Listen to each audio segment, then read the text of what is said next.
And we're singing three songs from the Smoky Mountain. The first song is the biggest hit from that group.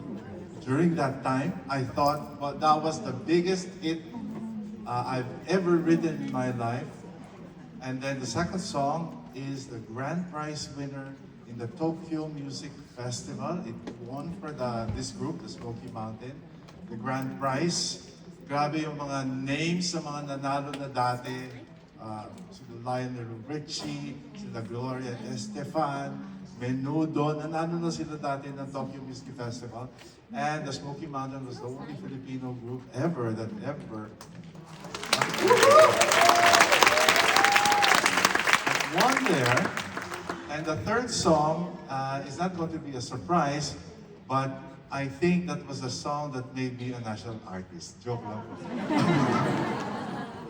Ladies and gentlemen, the songs from Smoky Mountain. We start with Nika performing. One, two, one, two.